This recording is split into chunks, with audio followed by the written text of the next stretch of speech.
The American colonies were reaching a boiling point where they were about to make the decision to separate from Great Britain. But why?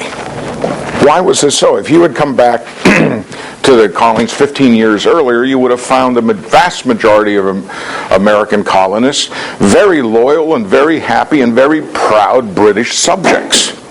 So how, in 15 years, did we get to this point? Like Scripture, history is best examined in context. So I would first like to give you a little bit of the context of Patrick Henry's speech and how we got there. The first successful British colonies in America were Jamestown in 1607 and Plymouth Colony in 1620. When I say successful, it means not everybody died. In Plymouth Colony, over half the population died of the original settlers in the first year. So many were sick. There was only about 7 people that had to do everything, including tending the sick and feeding and chopping wood, everything. It was amazing that they survived. Jamestown, and these two colonies are really interesting because they start laying the very foundation of the American character. Jamestown was established for commercial interests. Everybody got off the boat and started digging for gold. Of course, they didn't find any gold, and winter was coming, and Captain James Smith, the leader of Jamestown, said, "Look, if you guys don't work, you don't eat." Therein laying the foundation of the American work ethic. Plymouth Colony was founded by the Puritans for religious purposes, for religious freedom. Here we see the signing, before they got off the Mayflower, they signed the Mayflower Compact, the first attempt at self-rule, written self-rule in the American colonies. It was we would look at it today as a very socialistic style of agreement, which turned out not working very well, and it resorted to, if you don't work, you don't eat. This set the pattern of American development for the next 150 years. 7 of our 13 original colonies were established for religious freedom. 5 of them were established for purely commercial interests, and the last one, Georgia, in the South, was actually a utopian experiment trying to reform prisoners, and that didn't work, and pretty soon turned into a commercial interest, and if you didn't work, you didn't eat. Okay. Maryland was a Catholic colony. The Catholics, however, tended to be wealthier. The workers that immigrated tended to be Protestant, and since there were more workers than wealthy, Maryland eventually became a Protestant colony. Many of the groups that founded these colonies were malcontents. They were nonconformists. They didn't agree with the standing order. They wanted to practice different religions. Or different variations of Christianity. They were entrepreneurs. They were risk takers. In other words, they were a thorn in the side of the British king. And the king and the parliament were very happy to have these people removed to the wilderness of America, where they would be out of their hair. And at the same time, they had this virgin territory there that had a lot of resources. They needed somebody to develop it, so it might as well be these guys. Okay? The colonists, on the other hand, were very happy to get land, to get the opportunity, and to get the freedom. So the king and the parliaments granted charters. Now, in the 1600s, early 1600s, they didn't exactly know how big America was or where exactly everything was. Many of the state charters, or the colonial charters, extended all the way to the Mississippi River. Some of them extended all the way to the Pacific. Okay? Which obviously is a problem, since the center part of America was claimed by France and the western part was claimed by Spain. So there's a formula for future conflict. Okay. So once the king and the parliaments granted these charters, they basically left them alone. It was up to the colonists to come here at their own expense, develop the colonies at their own risk. The British got somebody to export the raw materials that they needed and to be a market for the manufactured goods. That was the basic rule of the game. We're going to leave you alone. You give us the raw material. You can't manufacture. You buy our manufactured goods, and we will put you under the umbrella of the protection of the British Empire. Other than that, you're on your own. Great. So for 150 years of what is referred to as benign neglect, the American colonists thrived. By 1750, the population, which had gone from a few starving individuals, had grown to 1.5 million people. By the time of the Revolution, it was 3 million people. Major trading ports had developed in Boston, New York, Philadelphia, Charleston, and Savannah. Universities were founded. Colonial governments were founded and functioning. And the population began to move from the coast westward. There was a natural obstacle, which was the Appalachian Mountains. I grew up right on this side of the Appalachian Mountains. They are formidable. Even though they're not very high, they're very broad, and valleys very deep. They're very hard to go across. But as the population started to expand over the Appalachian Mountains, this is where the problem started. They bumped into the French. And there was an overlap of claims between the British and the French as to who controlled the Ohio wilderness. So the British government, actually the governor of Virginia, one Mr. Dinwiddie, appointed the 22-year-old colonial militia officer to go tell the French to leave. Who volunteered? It was a young man named George Washington. So he went there into the wilderness of Ohio. It didn't go well. Shots were fired. Frenchmen died.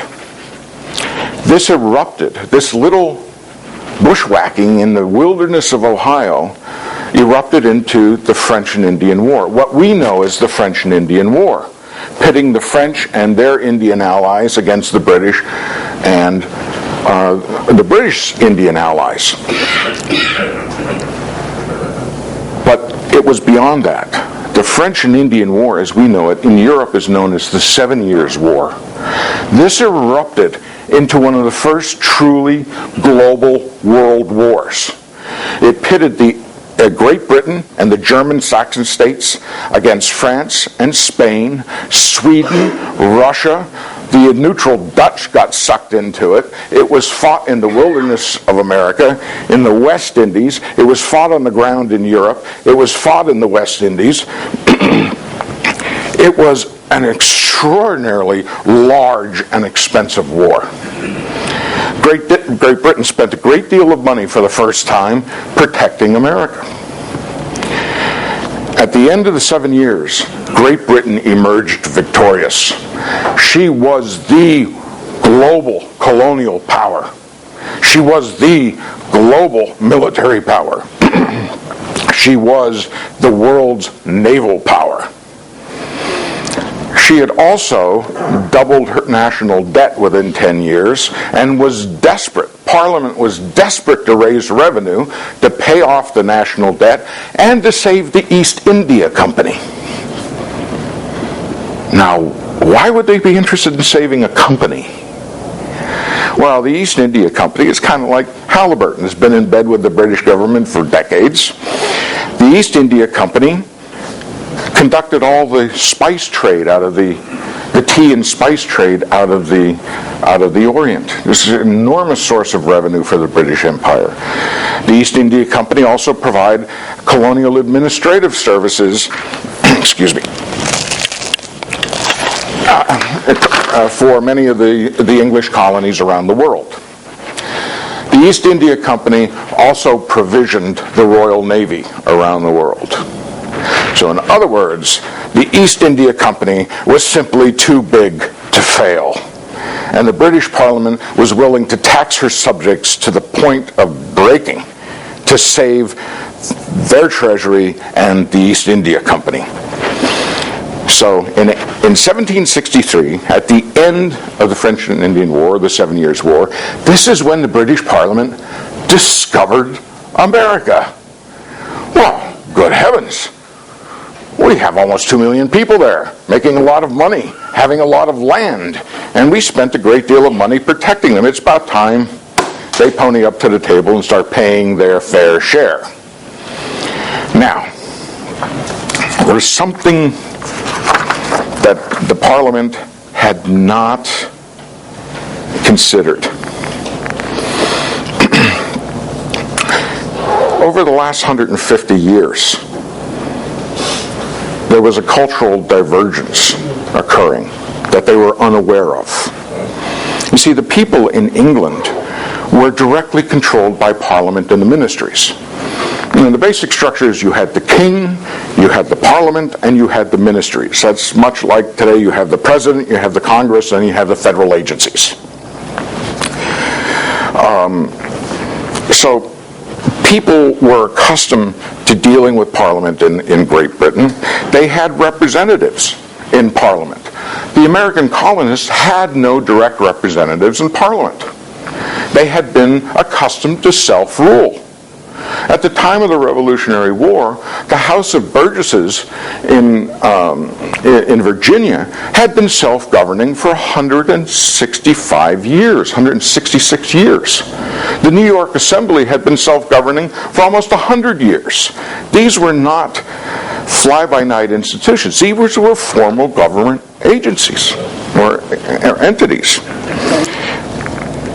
The other thing was, up until 1763, American colonists had never been taxed before.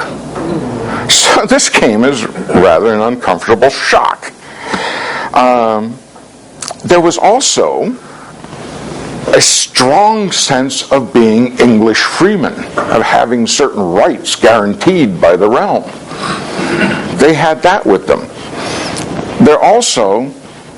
England was a class-based society. America had become a merit-based society. When you got out into the wilderness, it didn't matter if the guy next to you was Jewish or Presbyterian or Scot or Welsh or whatever. What did matter is, could he swing an axe and could he shoot a gun and could he come help protect you? You know? So it was very much a merit-based society. England, only 10% of the population owned land. In America, it was around 90% of people were property owners, had owned land. Land was the source of their wealth, especially since they were not a manufacturing-based society, but an agriculture and producer of raw materials. Also, America, from its beginning, had much more cultural diversity. In our population, we had, of course, the English and the Scots and the Irish and the Welsh, and of course we know how well they get together and get along. But we also had Swedes. Many people don't realize there was a Swedish colony on the Delaware River until the Dutch convinced them that they should be Dutch. The Dutch also had New York until there was a conflict with Holland, and the English persuaded the Dutch that they should be English. The Dutch, being very practical business people, said, okay, we'll change the flags, but just don't bomb the city. Okay, we're doing business here. They're very, very practical. Actually, early in my career doing international trade, I found the Dutch to be some of the most reliable business partners you could deal with. You know, they're very interesting people. So here we are. Over the course of 10 years, the British government decided not only to tax the American people, but they said, you know what? It's really time we get more hands-on and start managing the affairs of the American colonies, because obviously, living 3,000 miles away in a different place, we know how to manage it better than they do. Okay? This did not go over well. If you could imagine President Obama appointing an admiral to come to Texas to remove Governor Perry from the governor's mansion, suspend the Texas legislature, tear up the Texas Constitution, and basically close off the port of Houston and put it under martial law. How do you think we would react to that? Get your guts. Some things never change. Okay. Summarizing this, it was more than just taxes. It was a real impingement on personal freedoms and our rights and our liberties and our form of self-government. And it's beautifully summarized in a document that was published almost a year before the Declaration of Independence called The Causes and Necessity for Taking Up Arms. It starts by saying, and I think it's interesting to hear the words of the people of that time. If it was possible for men who exercised their reason to believe that the divine author of our existence intended a part of the human race to hold an absolute power over others, marked out by his infinite goodness and wisdom, as objects of legal dominion never rightly contested, however severe and oppressive that power may be, the inhabitants of these colonies might at least require from the Parliament of Great Britain some evidence that this dreadful authority over them had been granted to that body. But a reverence for our Creator, principles of humanity, and the dictates of common sense must convince all those who reflect upon the subject that government was instituted to promote the welfare of mankind and ought to be administered to the attainment of that end. Our forefathers, inhabitants of Great Britain, left their native land to seek on these shores a residence for civil and religious freedom, at the expense of their blood, at the hazard of their fortunes, without the least cost to the country from which they came. By unceasing labor and an unconquerable spirit, they effected settlements in the distant and unhospitable wilds of America, then filled with numerous warlike barbarians. Societies or governments vested with legislatures were formed under charters from the crown. And a harmonious commercial intercourse was established between the colonies and the kingdoms from where they derived their origin. The mutual benefits of this union became in short time so extraordinary as to excite astonishment.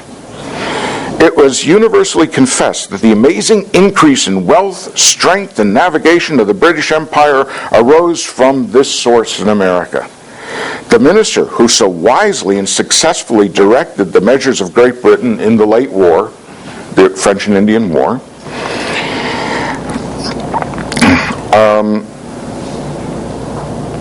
declared that these colonies enabled Great Britain to triumph over her enemies. Towards the conclusion of that war, it pleased our sovereign to make a change in his counsels.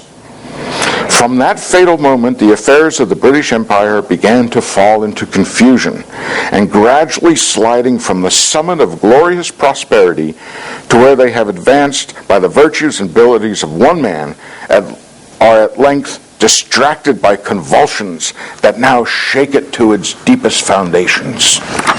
The new ministry, finding the brave foes of Great Britain frequently defeated but still battling us, took the unfortunate idea of granting them a hasty peace and then subduing their faithful friends. In other words, they gave a peace to the enemies and turned around to us who supported and contributed to the wealth of Great Britain, and we're supposed to pay for it. Things went from bad to worse over the course of the 10 years.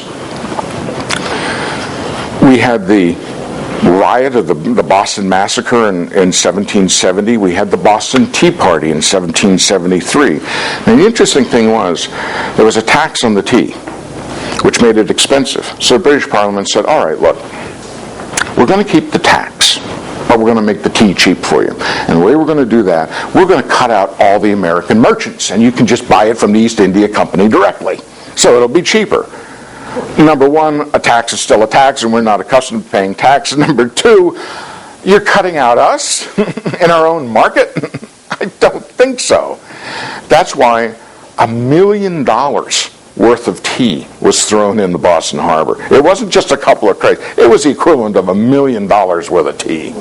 That was a lot of money. And the British wanted payback. So things got so bad that in 1774, all the colonies got together and formed the First Continental Congress. They knew they had a problem. They weren't exactly sure what the source of the problem was, who the source of the problem was. They were blaming each other, but they knew they had a problem. They weren't quite sure what to do with it. So one of the things the First Continental Congress did was to petition the king, stating their rights as freeborn Englishmen, and petitioning for the resolution of their grievances, the redress of their grievances. Now, in this petition, it kind of laid out everything that had happened. What were they upset about? Well, since the war, the British ministry, the British Parliament, had maintained a standing army during times of peace. Civilians were required to house soldiers in their own homes at their own expense.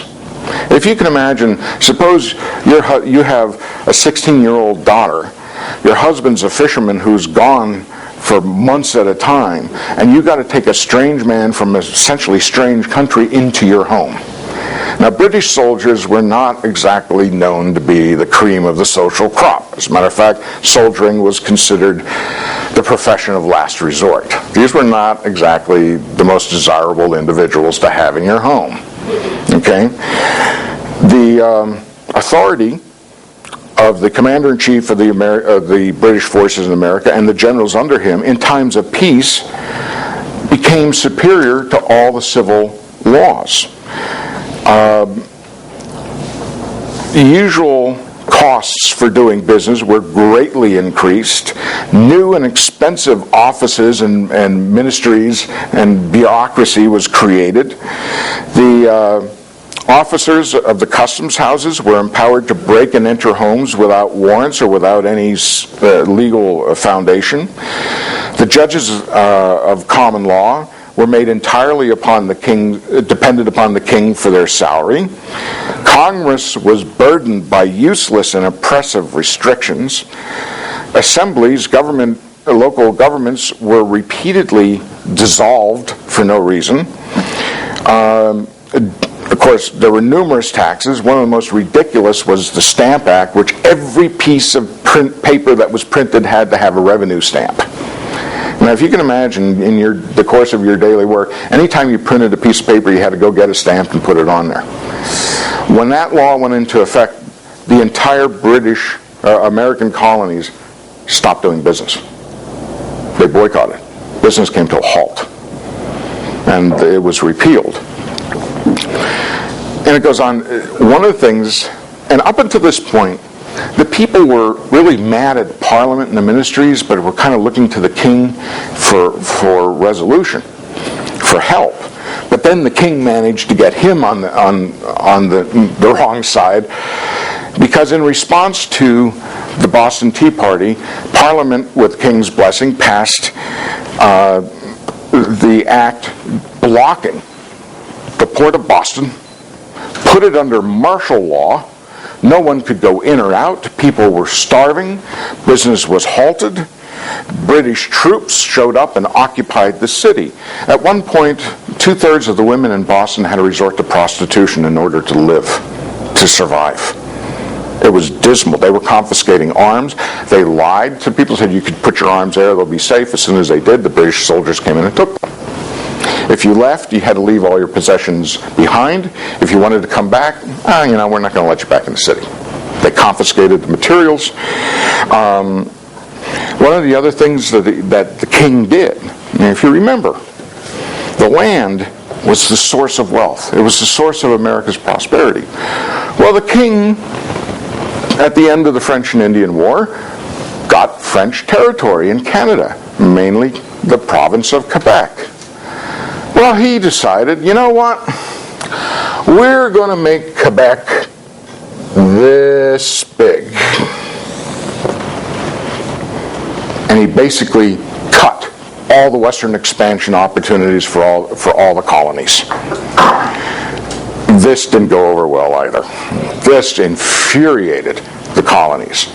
Not only that, with the exception of Maryland, all the colonies were Protestant under English law. The king not only expanded Quebec, he reinstituted French law superior to English law and made it a Catholic colony.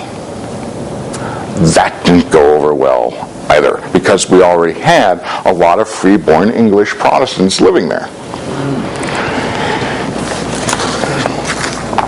So they wrote this petition pleading with the king to redress these grievances, to help them.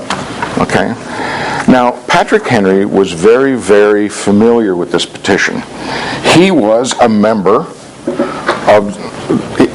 he was a delegate to the First Continental Congress, in addition to being a member of the House of Burgesses in Virginia. The president of the House of Burgesses, that in Patrick Henry's speech, when he refers to the president, he's referring to the president of the House of Burgesses, was Peyton Randolph. Peyton Randolph was the chairman of the First and Second Continental Congress, so he was very familiar with this petition. In Patrick Henry's speech, you will hear him talk about the ministry and the parliament and the king. There's certain words you'll hear. He uses the word base. If we're base enough, that means if we're low enough, if we're, just don't have any honor. He will use the word remonstrances. To remonstrate means to protest.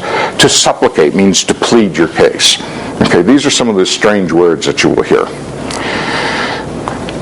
Having left the Continental Congress, he went to Richmond, Virginia, to a meeting of the House of Burgesses. Now, what's very interesting that the House of Burgesses was based in Williamsburg. Why were they meeting in Richmond? Because after 165 years of self-governing, the British king had appointed a new royal governor of Virginia who closed the House of Burgesses. It was simply too dangerous to meet in Williamsburg. But the House of Burgesses said, we're going to meet anyway. We're the governing authority of this colony. Patrick Henry's purpose in going to the House of Burgesses was to lay forth a proposal that Virginia, every county in Virginia, should raise either a militia unit or a cavalry unit and prepare for self-defense. Looking at the action, what was happening in Boston, they also closed the port of Savannah. The king was trying to isolate the troublemakers in New England and turn the colonies against them. It backfired. It united the colonies and realized if he could do it there, he would do it to anybody. The king declared people in America outside of his protection. This was a complete breakdown of the social contract. So Patrick Henry goes before the House of Burgesses and makes his proposal that we prepare at least for self-defense.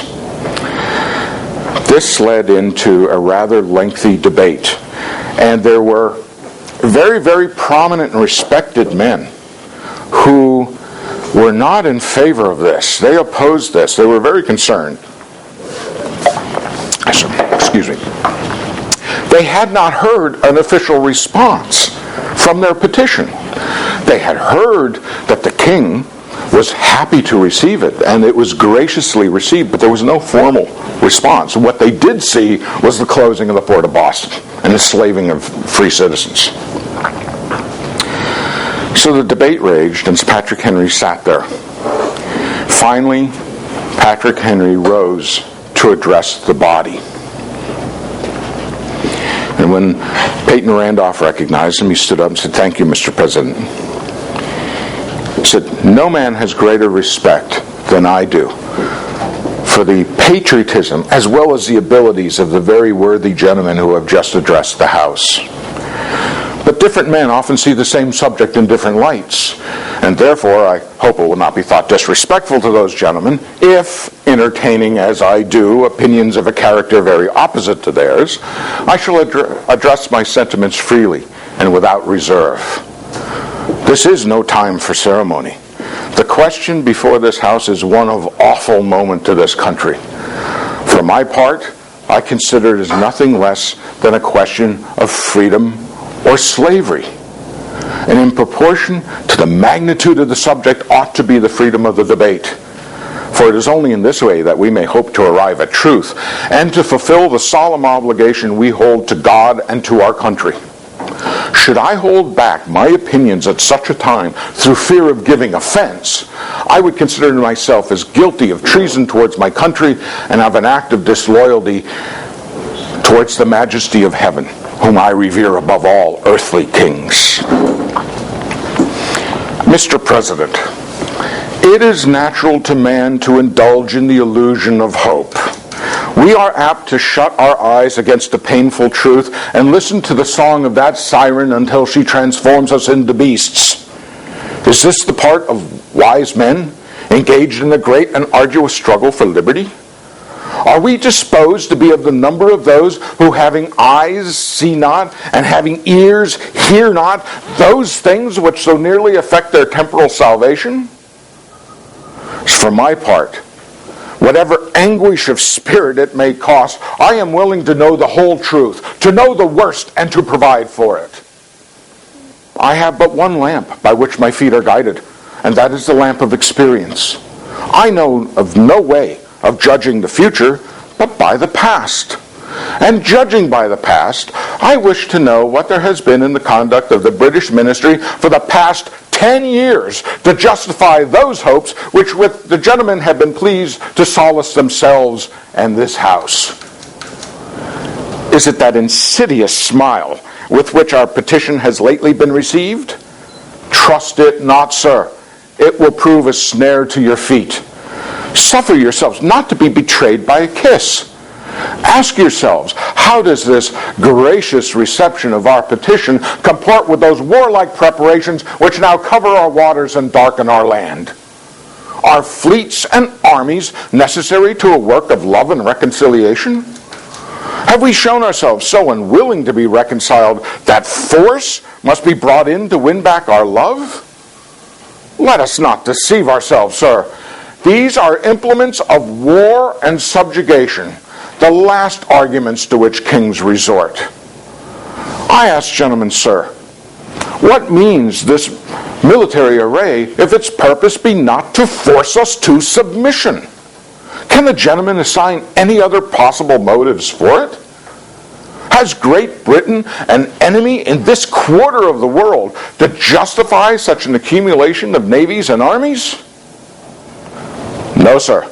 She has none. They are meant for us. They have been sent over to bind and rivet upon us those chains which the British ministry has so long been forging.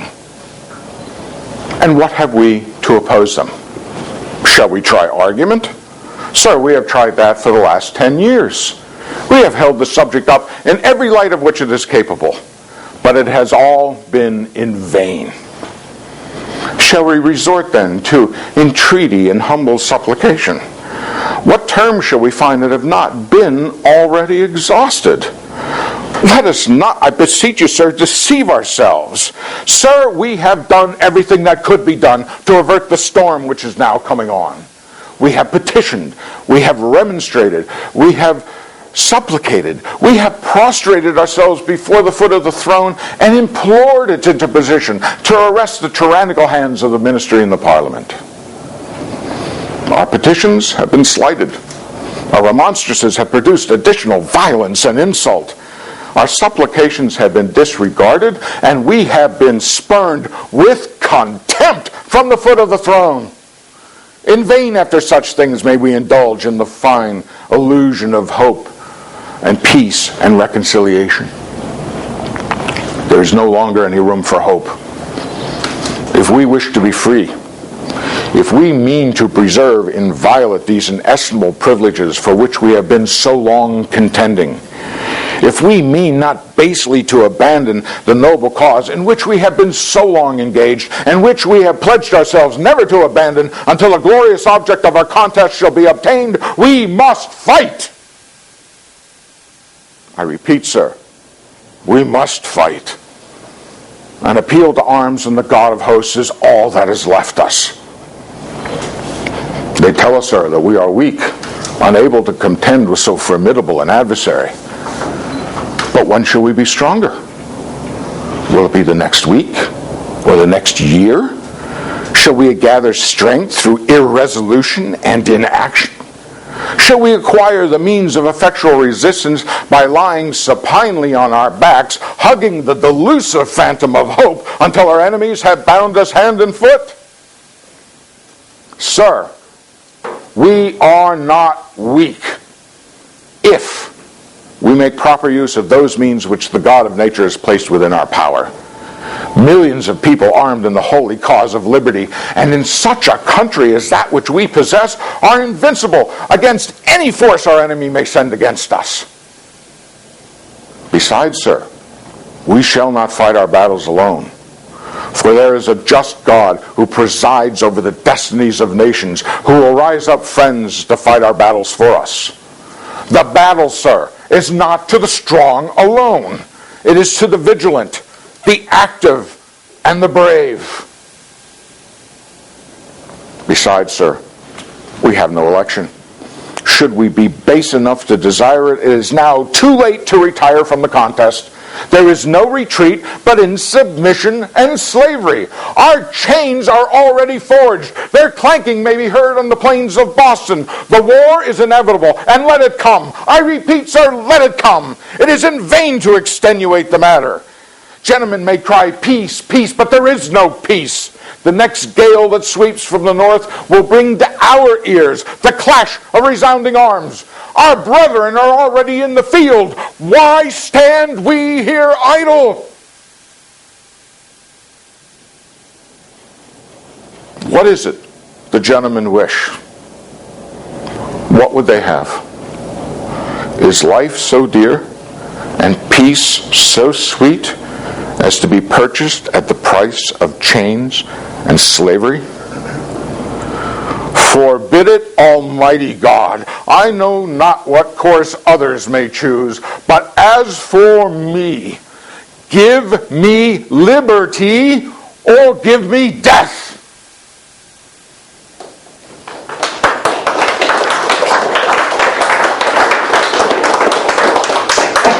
The motion passed. And what's really interesting, when he talks about the war being inevitable and the war had actually begun and everything, the first shot of the American Revolution happened 3 weeks later. I mean, this was the cusp. Now, what's interesting, the Declaration of Independence didn't happen until over a year later. About a year and 4 months later. We were in an armed conflict for over a year before we finally decided what it was about. Okay? You read the Declaration of Independence, you will find the language of those grievances, the languages of the necessities for taking up arms. You will see these thoughts had gelled into the birth of a nation. And in about 200 words, Thomas Jefferson laid the very foundation, the idea of America. In that we hold these truths to be self-evident, that all men are created equal, and they are endowed by their Creator with certain inalienable rights, that among these are life, liberty, and pursuit of happiness. And that to protect these rights, governments are instituted among men, deriving their just powers from the consent of the governed.